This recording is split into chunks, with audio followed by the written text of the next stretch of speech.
Isn't that illegal? Atheism can be a bit negative sometimes, so I've got something to cheer you up. Unfortunately, I'm going to start with the same old shit.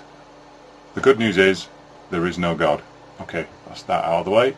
That's not very original, and it's obviously, to some people, that's depressing. Because if there is no God, you don't get to meet God. That means you don't get your own cloud in heaven. You don't get some nice wings to float around on.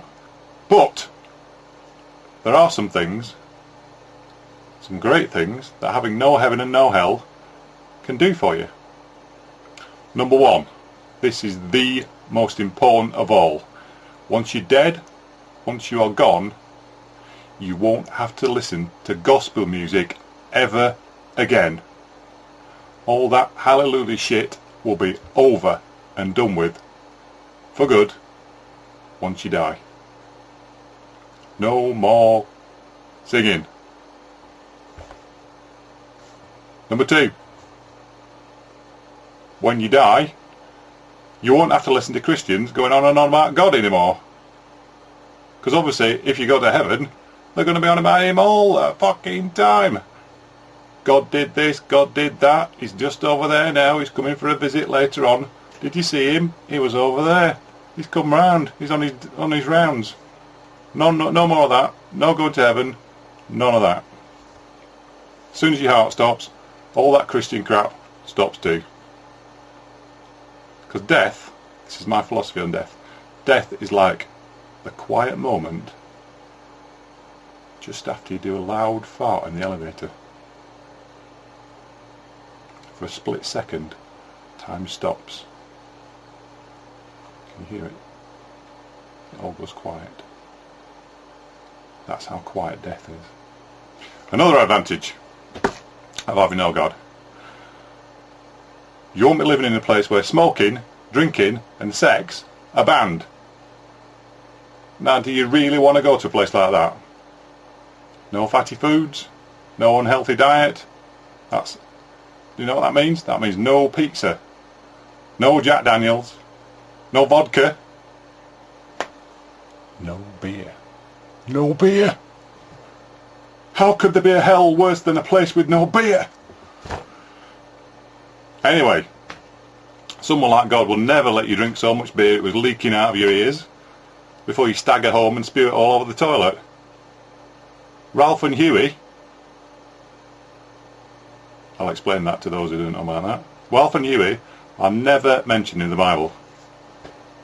But the good news is, you can do all that on earth as much as you like, and the only punishment that you'll get is liver failure. That and marriage breakdown, and the occasional weird stain on your t-shirt that won't come out. But that's your choice. You can decide whether that happens to you.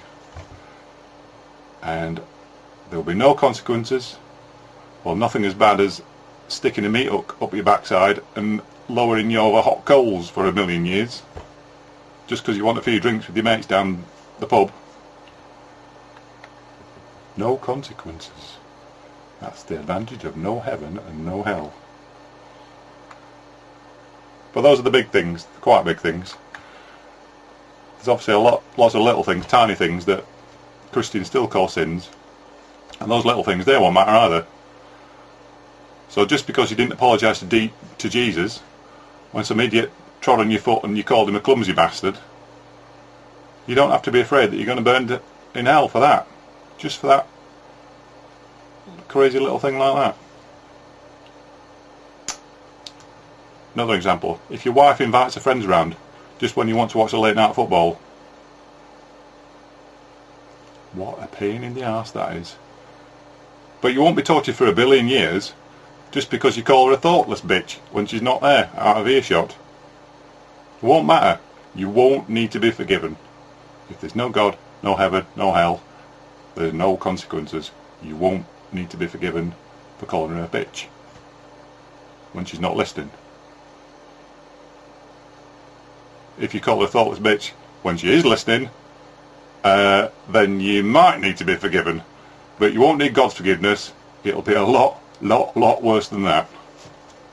But you can still get revenge on her You get a bit of salt, light sprinkling of salt, maybe some ground up laxatives, and shoving all that food she's brought round for her friends to eat while they watch Titanic for the 50th fucking time.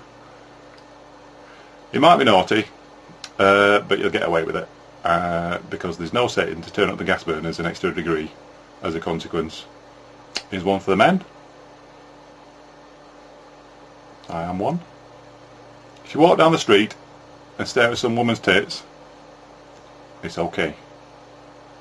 It's not a problem. If nobody sees you, nobody minds. You can have all the lustful thoughts that you want.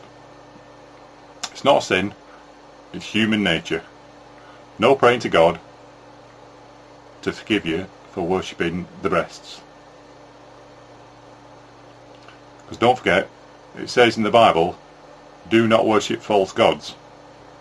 It doesn't say anything about worshipping false breasts. So you can do it. And you can do it anyway, even if you couldn't do it. Because there is no God. Because it's all shit. It's not in the Bible anyway. I've checked. Women. One for the women, just to be fair and equal. Women.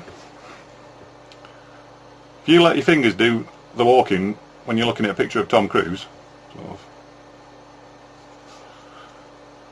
or even Penelope Cruz, don't worry, just give them a good wash afterwards, and there's no need to pray, because you won't be going to hell either.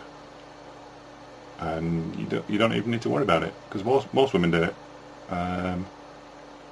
Well, all the ones in my video collection do it anyway, so it's not a sin, apparently. And even if it is a sin, like I say, who's going to punish you for it? No one. Here are some really important points. What you do say here. If you thought that global warming was God's punishment or the second coming of Jesus, you don't need to worry either. Just be happy. It's just the melting of the polar ice caps, and it's a man-made thing, and by the time all the Christians have worked that out, it'll be too late to stop it anyway. We're all going to drown. So don't worry about it. 2 words of advice on that. Buy an umbrella and move away from the coast, because it's going to get a bit wet in the next few years. Here's the sea level. Or it could get hot. Or it might. Or both. Hot and wet. Just as bad. Global warming is a bit weird, that. Nobody can explain it. Number 2.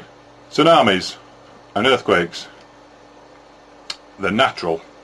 They're not brought on by God. So move away from the earthquake zones. That's my top tip for today. San Andreas fault, it's due for a big one any time now. And it's not the final judgment. It's not Jesus come back to destroy the earth and take all his friends away with him. It's just tectonic plates moving around. That's science. I do science, me. Finally. It's not actually finally, because there's quite a big paragraph below it, but we're getting there. If you're a bit worried that although you believe in God, you might have believed in the wrong God, don't worry, all gods are the same. They aren't there. And in times of crisis, they can't help you. So, when people say, don't panic, God's there for you, don't listen to them. Panic! So if the gods are not there, or God isn't there, what can you do instead of pray? Well, instead of just sitting there with your hands up together, no, that's not right. Instead of just sitting there with your hands together, or up in the air, lean forward, like this, stand up, walk out the door, get out there, and do something about it. You only get one life. There's no afterlife. So even though you're not going to burn in hell, you won't get rewarded in heaven either. So make the most of your life. It's all you've got, but you can do a lot with it if you try. So just be happy, like me. Because if you don't, you've only got yourself to blame. Except if you got cancer, of course. That's not your fault. It's a bit of a downer, that is. Isn't that illegal? Censor your kids' ideas. Censor your child's inspiration. Censor all that. Expect a really heavy return spring, because you know what? That kid's going to turn her on you, and you're never, ever going to have a part of his life again. Casting off the chains of the world. But enough about me.